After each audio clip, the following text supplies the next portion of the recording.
American president Donald Trump ഭരണകൂടം നടപ്പിലാക്കുന്ന economic fury എന്ന കർക്കശമായ സാമ്പത്തിക നയത്തിൽ ഇന്ത്യ ഉൾപ്പെടെയുള്ള രാജ്യങ്ങൾ കടുത്ത അങ്കലാപ്പിലാണ്. ഇറാനിൽ നിന്നും റഷ്യയിൽ നിന്നുമുള്ള എണ്ണ ഇറക്കുമതിക്കായി നൽകിയിരിക്കുന്ന താൽക്കാലിക ഉപരോധ ഇളവുകൾ പുതുക്കേണ്ടതില്ലെന്ന അമേരിക്കയുടെ തീരുമാനം ഇന്ത്യയെ വലിയൊരു സാമ്പത്തിക പ്രതിസന്ധിയിലേക്കാണ് തള്ളിവിടുന്നത്. അന്താരാഷ്ട്ര വിപണിയിൽ എണ്ണ ഇടപാടുകൾക്ക് മേൽ പൂർണ്ണമായ ആധിപത്യം സ്ഥാപിക്കാനും കർശന നിയന്ത്രണം തിരിച്ചു കൊണ്ടുവരാനുമാണ് വാഷിംഗ്ടണിന്റെ നീക്കം. മാർച്ച് 11 മുമ്പ് കടലിലെത്തി എണ്ണ സ്വീകരിക്കുന്നതിനായി അനുവദിച്ച കാലാവധി അവസാനിച്ചതായും ഇത് ഒരു കാരണവശാലും നീട്ടി നൽകില്ലെന്നും US treasury secretary Scott Bessent ഇതിനോടകം വ്യക്തമാക്കിയിട്ടുണ്ട്. ലോകത്തിലെ തന്നെ ഏറ്റവും വലിയ എണ്ണ ഇറക്കുമതി രാജ്യങ്ങളിൽ ഒന്നായ ഇന്ത്യയെ സംബന്ധിച്ചിടത്തോളം അമേരിക്കയുടെ ഈ നിലപാട് അതീവ നിർണായകരമാണ്. റഷ്യയും ഇറാനുമായി അടുത്ത നയതന്ത്ര വ്യാപാരം പുലർത്തുന്ന ന്യൂഡൽഹിക്ക് മേൽ ഈ പുതിയ US സാമ്പത്തിക തന്ത്രം ഏൽപ്പിക്കുന്ന ആഘാതം ചെറുതല്ല. ഇറാനെ സാമ്പത്തികമായി പൂർണ്ണമായും ഒറ്റപ്പെടുത്തുക എന്ന ലക്ഷ്യത്തോടെയാണ് ഡൊണാൾഡ് ട്രംപ് തന്റെ രണ്ടാം ഊഴത്തിൽ ഉപരോധങ്ങൾ കടുപ്പിക്കുന്നത്. ഇറാനിൽ നിന്ന് എണ്ണ വാങ്ങുകയോ ഇറാനിയൻ പണം ബാങ്കുകളിൽ സൂക്ഷിക്കുകയോ ചെയ്യുന്ന രാജ്യങ്ങൾക്കെതിരെ സെക്കൻഡറി ഉപരോധം ഏർപ്പെടുത്തുമെന്ന അമേരിക്കയുടെ മുന്നറിയിപ്പ് ഇന്ത്യയെ പോലുള്ള രാജ്യങ്ങളെ കടുത്ത പ്രതിസന്ധിയിലാക്കുന്നു. 7 വർഷത്തെ ഇടവേളയ്ക്ക് ശേഷം കഴിഞ്ഞ ആഴ്ചയാണ് 4 ദശലക്ഷം ബാരൽ ഇറാനിയൻ എണ്ണ ഇന്ത്യയിൽ എത്തിച്ചത്. എന്നാൽ മാർച്ച് 11 മുമ്പ് കടലിലെത്തി എണ്ണ സ്വീകരിക്കുന്നതിനായി അനുവദിച്ച ഇളവ് നീട്ടി നൽകില്ലെന്ന് US treasury secretary Scott Bessent വ്യക്തമാക്കിയതോടെ ഈ വ്യാപാര ബന്ധം വീണ്ടും അനിശ്ചിതത്വത്തിലായിരിക്കുകയാണ്. നിലവിൽ റഷ്യൻ എണ്ണയുടെ ലോകത്തിലെ തന്നെ ഏറ്റവും വലിയ ഉപഭോക്താവാണ് ഇന്ത്യ.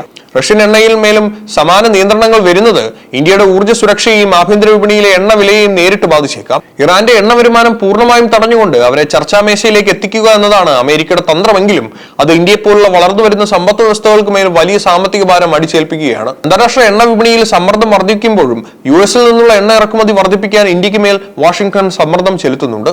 അമേരിക്ക ഉപരോധം കടുപ്പിക്കുകയും ഇളവുകൾ പിൻവലിക്കുകയും ചെയ്യുന്ന സാഹചര്യത്തിലും ആശങ്കപ്പെടേണ്ടതില്ലെന്നാണ് ഇന്ത്യൻ സർക്കാർ വ്യക്തമാക്കുന്നത്. രാജ്യത്തിന് ആവശ്യമായ എണ്ണ ശേഖരം നിലവിൽ ഇന്ത്യയുടെ പക്കൽ ഉണ്ടെന്നും ഏതെങ്കിലും തരത്തിലുള്ള വിതരണ തടസ്സങ്ങൾ നേരിടാൻ രാജ്യം സജ്ജമാണെന്നും ഔദ്യോഗിക വൃത്തങ്ങൾ അറിയിച്ചു. റഷ്യൻ ഇറാനിയൻ എണ്ണയ്ക്ക് നിയന്ത്രണം വരുമ്പോൾ മറ്റു സ്രോതസ്സുകളിൽ നിന്ന് എണ്ണ എത്തിക്കാനുള്ള ബദൽ സംവിധാനങ്ങൾ കേന്ദ്ര സർക്കാർ ഇതിനോടകം ആസൂത്രണം ചെയ്തിട്ടുണ്ട്. US treasury secretary Scott Bessent അമേരിക്കയിൽ നിന്നുള്ള എണ്ണ ഇറക്കുമതി വർദ്ധിപ്പിക്കാൻ ഇന്ത്യയോട് ആവശ്യപ്പെട്ടിട്ടുണ്ട്. വാഷിംഗ്ടണുമായുള്ള നയതന്ത്ര ബന്ധം നിലനിൽക്കുന്നതിനൊപ്പം തന്നെ സ്വന്തം ഊർജ്ജ താൽപര്യങ്ങൾ സംരക്ഷിക്കാനാണ് ഇന്ത്യ മുൻഗണന നൽകുന്നത്. ഒമാൻ ഭാഗത്തുകൂടി കപ്പലുകൾ സ്വതന്ത്രമായി കടന്നുപോകാൻ അനുവദിക്കുമെന്ന സൂചനകൾ പുറത്തുവന്നത് ആഗോള വിപണിയിൽ എണ്ണവിലയിൽ നേരിയ ആശ്വാസം നൽകിയിട്ടുണ്ട്.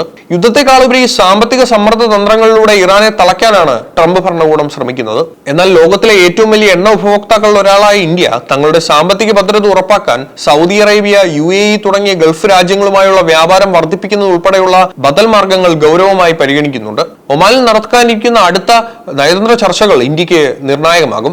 അമേരിക്കയുടെ ഇക്കണോമിക് ഫ്യൂറി ആഗോള സാമ്പത്തിക ക്രമത്തിൽ വലിയ ചലനങ്ങളാണ് സൃഷ്ടിച്ചുകൊണ്ടിരിക്കുന്നത്. ഇന്ത്യയെ സംബന്ധിച്ചിടത്തോളം സ്വന്തം ഊർജ്ജ ആവശ്യങ്ങളും അമേരിക്കയുമായുള്ള നയതന്ത്ര ബന്ധവും ഒരുപോലെ സന്തുലിതമാക്കി കൊണ്ടുപോകേണ്ട വലിയൊരു വെല്ലുവിളിയാണ് ഡൽഹിക്ക് മുന്നിലുള്ളത്.